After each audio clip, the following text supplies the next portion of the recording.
निकल निकल ढीढ़री राण मुसम्मत हो के ढीढ़ लेके आ घर में पलंग तुरत रू पलंग के अब दिन भुला जा समझलू ना खेलवाड़ी कहीं की आए मुंह में तो करके पकड़ा के आए तू पहले बाड़ू कर को ला शरम नहीं के ला शरम घर के पिघल ले बिया रानी रे हैं काहे के उन खुशी में घर में रहती या हमनी के जा करे जा फाटल बैठे जा जा कर कनपटिया के एक त देखल पाप बाटे एकदम देखल पाप बाटे देवर बबुआ के त चबाइए गो आप तोरा पेट ना भरल भरत तार के भरत के आए ढीढ़री के तनको अपने मन से के बुझत के आज तोर त्योहार के आदमी काम धंधा करेला कहेले कुन करे ह के जाना तोरा कुन कर ह देखला करे कर कोनो से बतियावेलिस रे करे बतियावेलिस झकड़ अभी मार अभी मारो करा के छोड़ दे लतवसा करा सुनी अभी अभी त्योहार के टाइम बा अभी नवरातन चलता अभी भगावल अच्छा नहीं जन्नी एकरा ओहो कति नहीं के मोटा में बच्चा के तो मुंह करी जे कोइसन बच्चा करे हमारा घर के खून रे अरे हट एकरा के मुंह करी तर मुंह देखल घिन परत हटे रे मर्द लता सब फक देने यही बार बिया जा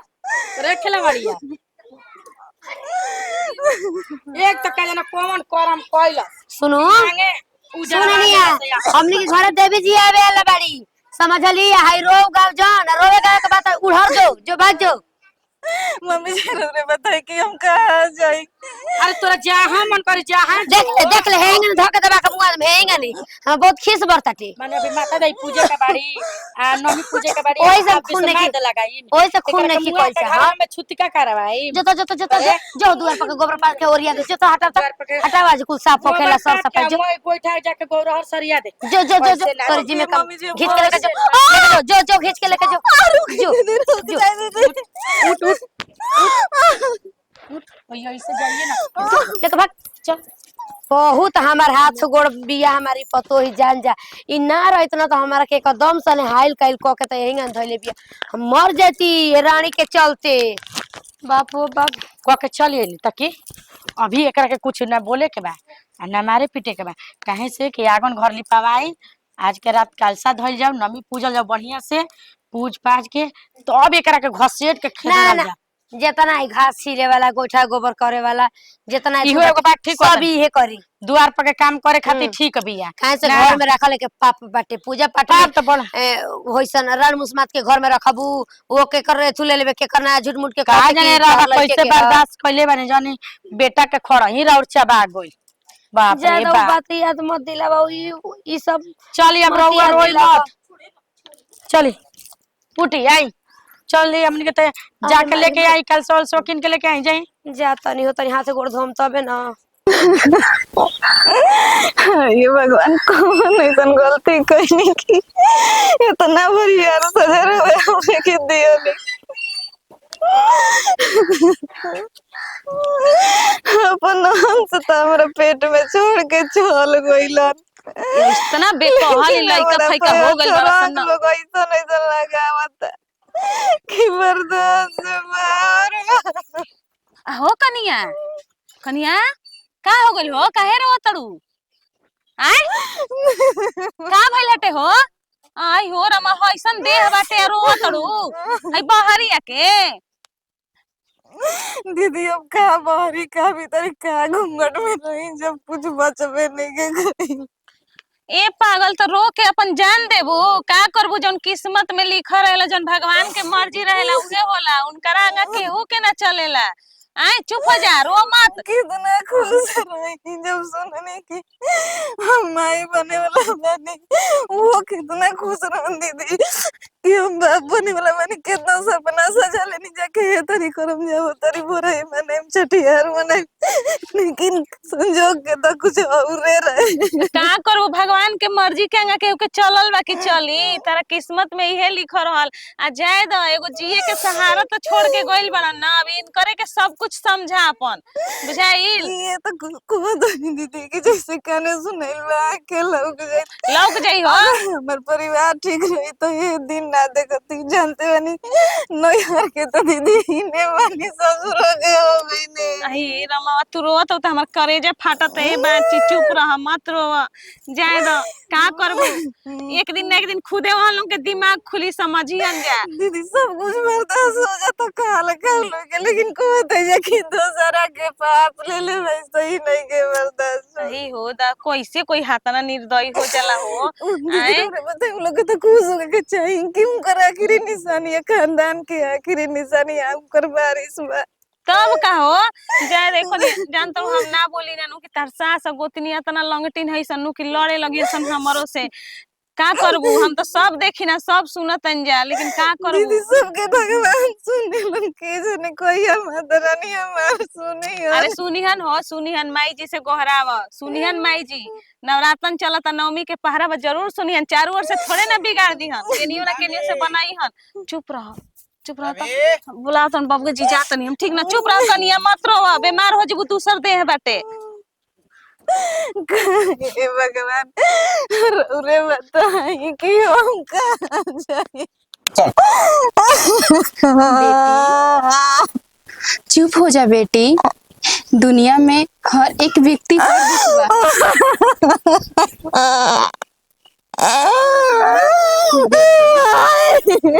ये सब विधिन के विधान है बेटी। अगर मनुष्य के पास सुख बा तो ओकरा पास दुख भी बा। उठा बेटी। हमार भाग में का लिखले बानी बेटी सब तो हर कर्म के फल है।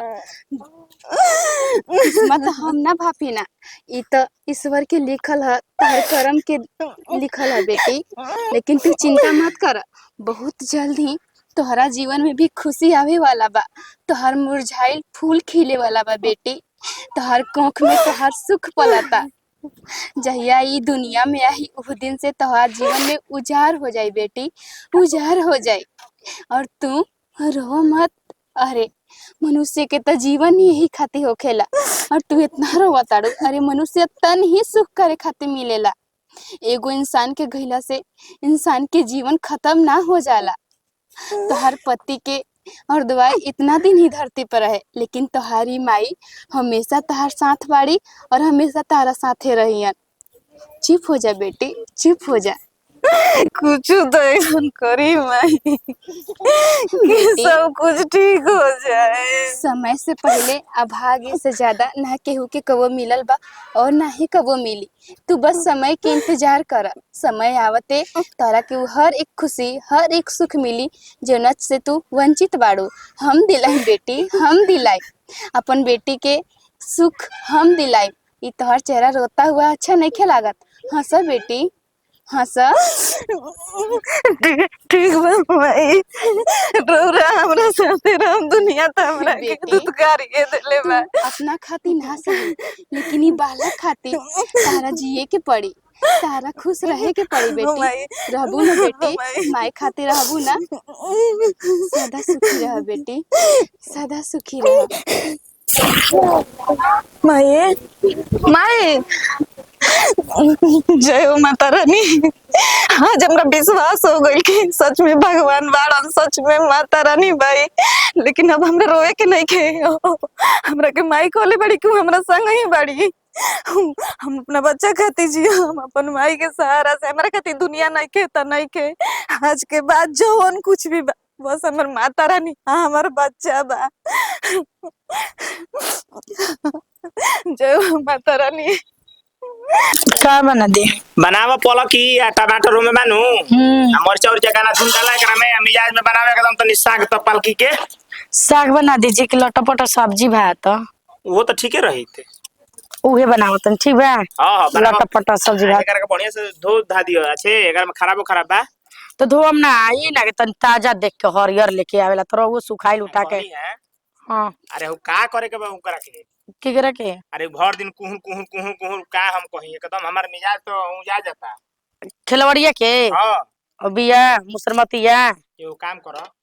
का इज्जत बहुत खराब होता जानू कि ना। इज्जत तो खराबे होता है कहत ये नुहे तरे रौरा घर के चिराग देवे वाला बाने उहाँ के तो एगो इहे निशानी बाटे रोवा देखले रही कि और भैया के लड़का हम ह गोल बने हो हम छापा मारे पता ही नहीं ना जानता कि कहां मुंह करिया पहले बिया का खुले बिया लोग हंसबे नु करी हसीना हैं जी कि भाई कहिए डेट का गोल ये बेरा लड़का होता सोच ली हैं रहुए सोच ली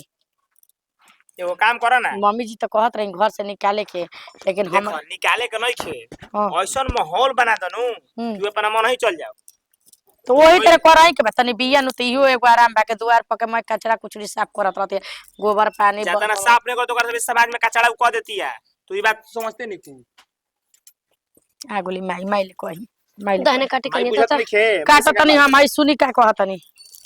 का रे बबुआ हम कहत नहीं कि मने में इज्जत नहीं के खराब होत इज्जत खराब होत कि ना ए खेलवाड़ी खातिर ना नहीं होत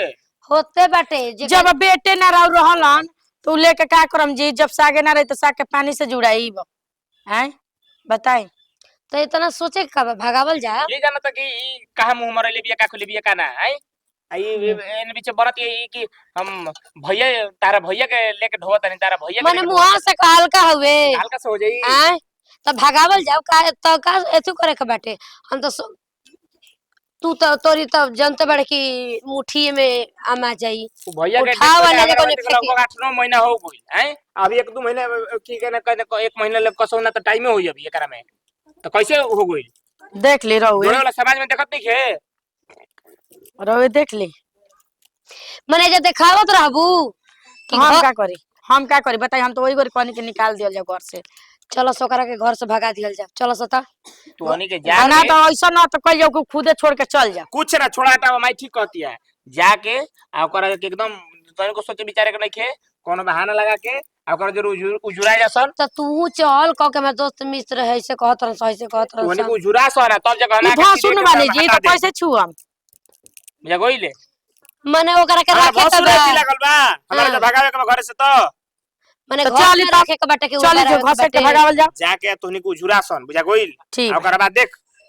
जोरे तो वो जय आई ब्रो तो वो जय आई ब्रो ना वो जय आई पीछे रहो घर से भगा के छुटकारा हो जाइल जा का काव किच रोज करावे के बाटे आ ताना मेहनत सुने के बा का करे के बाटे चली जी चल त बबुआ चला जा घरी हम ना बास रही करे खातिर कोई रहता ने घरी एक हम लपुई के हम जान को रहे कि एहने सोने नजर मारत रहे तो ई सोच नजर मारला के छोड़ी ना ई नहीं देखत कि हाथा कटा भाई के चबा गई आवते मांग के सिंदूर धो लेलस बताई ना ई नहीं देखत सौसे गो ठाती चल गई जो रे भाई जो चली जी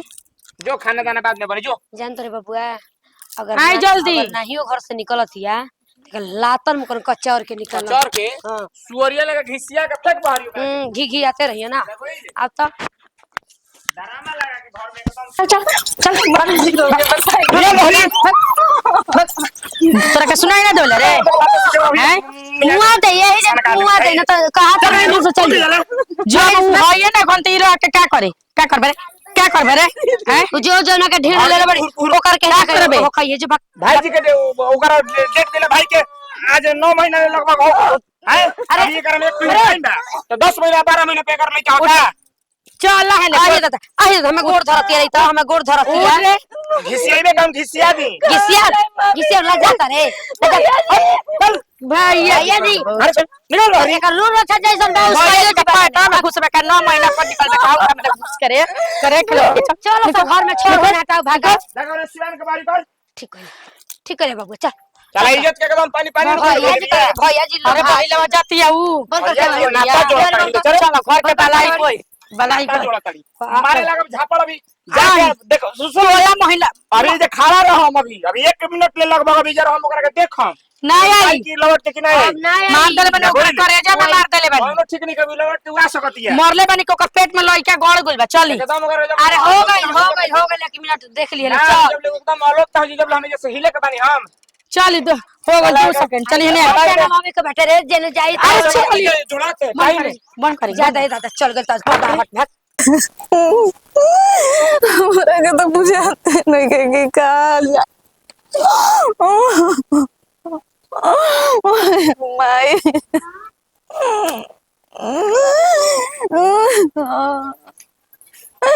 हे भगवान कहाँ पड़ा तू हमारा खातिर महुआ तो नहीं गली गले कि मर जाए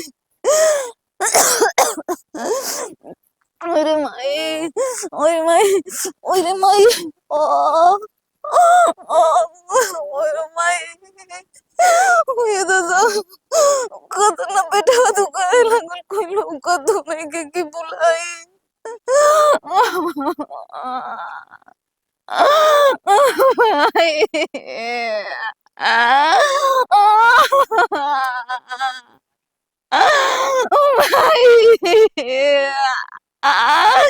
तू थकाले रहू कि सब कोई जोड़ देले बताओ अंबानी तो तार बेटी है तो ना पुकारा दिया तू का आवारू माई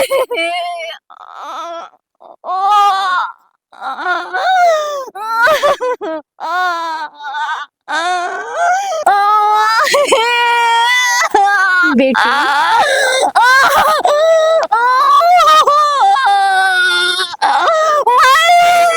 शांत होकर बेटी।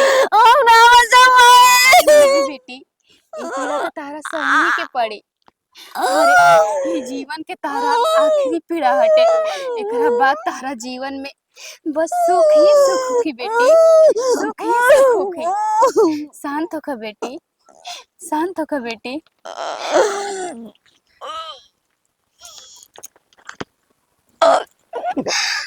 बेटी जब तक हम बानी तारा कोनो बात के कोनो चिंता कैला के कोनो जरूरत नहीं के बेटी, कोनो जरूरत नहीं के बेटी।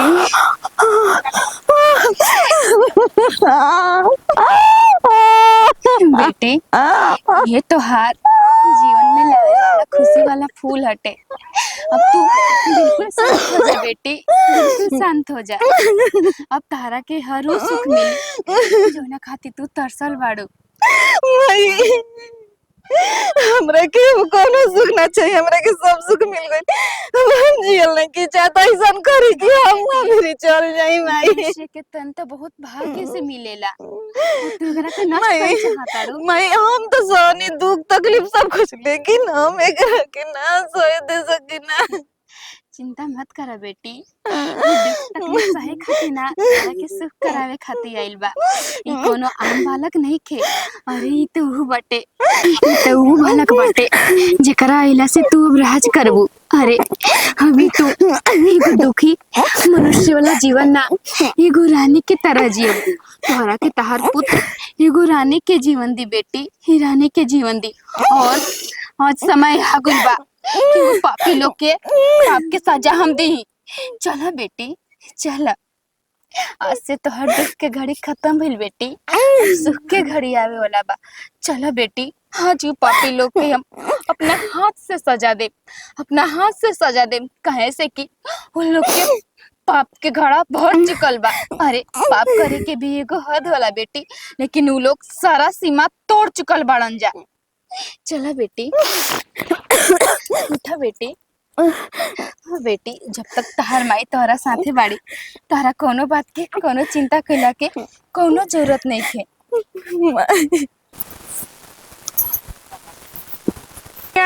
की डाली मैया लावेली झूलुआ की झूली झूली ना सातो बहिनी गावेली गीतिया की झूली झूली। अरे खोखे लगा लुगा के बता गो। झूलता झूलता मैया के लगाली पियासिया की चारी रे भैलीना मैया मलौरिया से की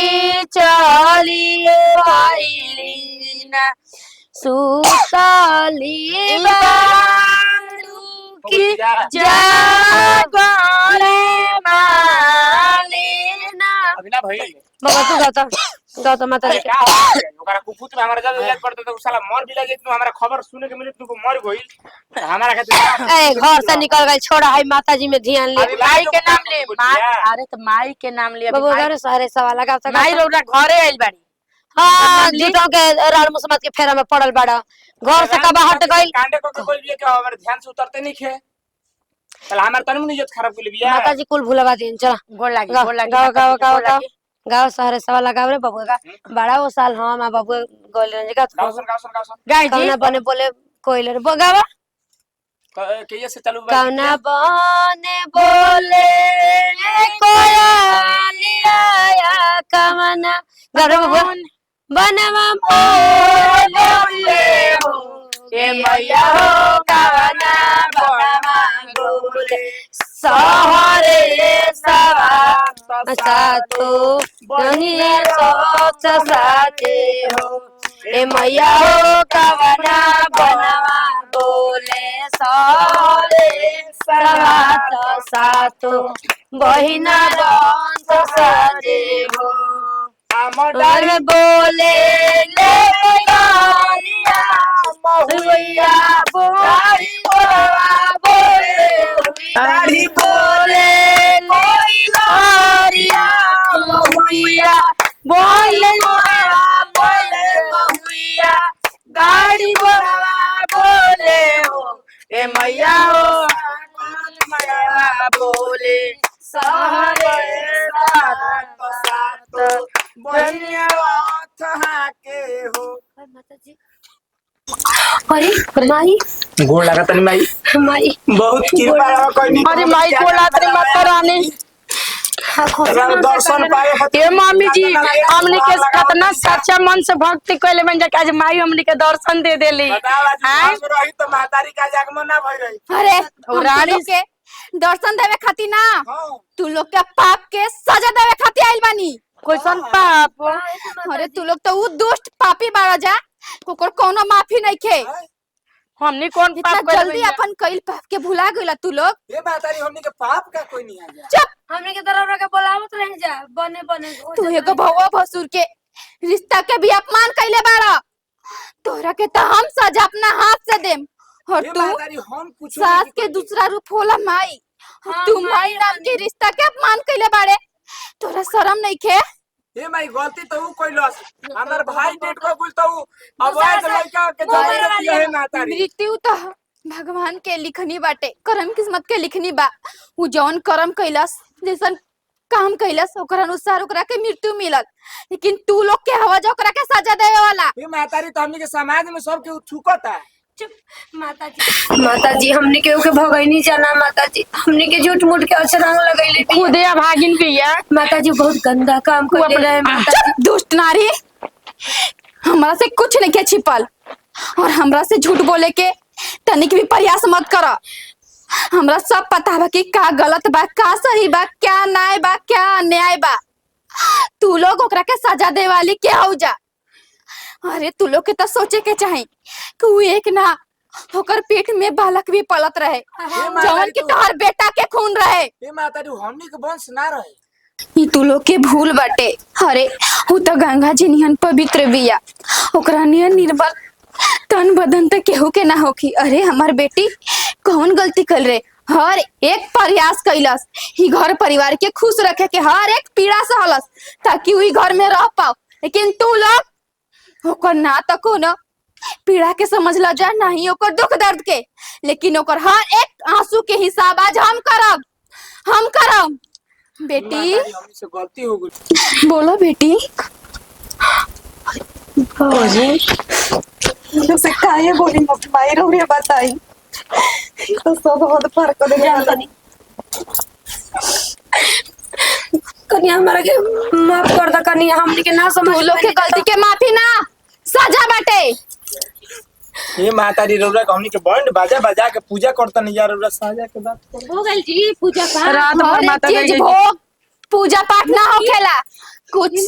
श्रद्धा भी मायने रखेला और तू लोग इतना बड़ दुष्ट पापी बड़ा जा माता जी देखिए हम धड़कन चालू बा डर के मारे हम कुछ नहीं की कहले धक धक करत है हे महतारी देखिए हमनी से जौन जाने अनजाने में गलती हो गई ओकरा के क्षमा कर दी आ ये बालक के बकस दी जो ना हाथ तू बेटी के घर से निकल रहा वहां तब कबो कमे नहीं आई कबो कमे नहीं आई माता जी देखिए महतारी हमनी के हमरा और तोहरा बहुत घमंड रहे ना अपने आप पर अपना बाल बच्चा पर अपना पति पर ना हम श्राप देतानी रो हमरा के कि आजीवन ते बांझ बन के रहबे बांझ ए मातारी देखियो ऐसा मत कर। पुत्र के सुख तोहरा कबो प्राप्त ना होखी कबो ना रो हमरा कैसे मत करी रे और गोड़ पे गिरो तनी हमरा के मत बाज मत बनाई माई और तू एगो महतारी होके एगो माई के ममता के ना समझ रो पाइए हमरा के माफ कर दे माई ए हमनी के हाथ में छोटा गलती के सजा हाथ में बड़ मत दिए मातारी।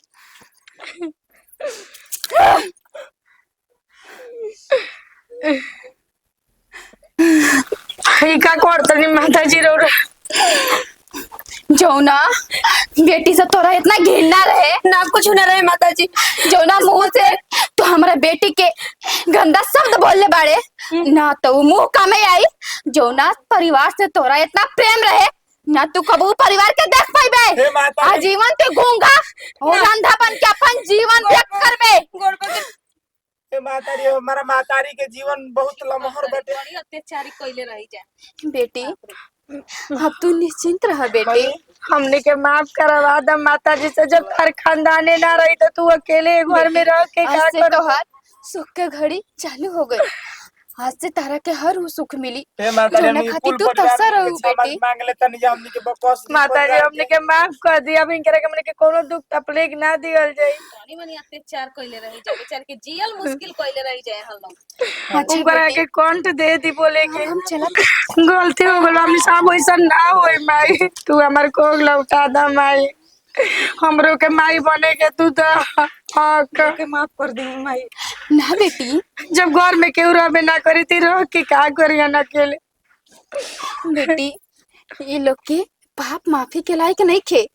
अगर ऐसे ही पापी दुनिया पर ऐसे ही सुखी रहियन तो ये लोग के मन बढ़ जाए और देवी देवता पर से भक्त लोग के विश्वास उठ जाए बेटी विश्वास उठ जाए तो ये लोग पर मोह दया मत कर ये लोग के सब पाप के और ये लोग के हे करने के मातारी फल ह। हमनी के माफ कर दी। देखी माताजी हमने के कतनो गलती कइले रही लेकिन रउआ के हमने के बार पूजत रही रात भर गीत गौले वाली लेकर ई लोग के मिल चुकल बा माता रानी। अब ई लोग के माफ कर दी। ई लोग के अलावा हमर पा के ई लोग के माफ कर दी। ना बेटी तू हमारा आगे हाथ मत जोड़ हम तोहरा के ना नहीं कह सकत अगर तुम्हारी ये इच्छा बाटे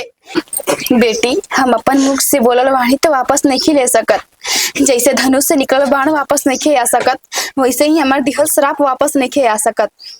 लेकिन हम एक निवारण जरूर बता सकत नहीं बेटी हो मातारी हमनी के अगला आतना नवमी में कृपा करी। बहुत धूमधाम से श्रद्धा भाव से अगर ये लोग हमार भक्ति करी जा 9 दिन कलश रखी जा तो जरूर ये लोग के दिहल पाप के निवारण हो सकता ये लोग हमार पाप से मुक्त हो जी जा बेटी हमने के मुक्त हो जरूर जिहन जा। करम जय माताजी। हे मातारी हमनी के पाप से चाहो तनी ओही तरीका के होई माई। हे मातारी ये पाप से छुटकारा पाए खातिर साल भर का हमनी के कोई साल रह के शारदा तन मन धन से हमनी के पूजा पाठ करम जा। अच्छा बेटी हम चला तनी बेटी सदा सुखी रह बेटी सदा सुखी रह माताजी हमनी के माफ कर दी। माई माताजी भाई चाची जी माताजी कहाँ गोली हाँ तो रौरो सब देवी देवता के कुछ न जानत रही जा ली जा भोगी जा अब साल भर भइल ना लिया के चलो घर में लिया के चलो जो गलती सही भइल हमनी के क्षमा मांग लिया जी घरे चल के। मम्मी अरे अरे आई हो दादा लिया के चलो चलो चल के घर लिया के चलो। ना मम्मी ना मम्मी। चलो लिया के चलो। तू तो भसुर हो तारो ना समझे के चाहिए अरे हमें संगे संगे तू करत रह हम पर हुए जल्लू जाके छुट्टी के सेवा पानी करो। हम हमने के बांझ रहल जाए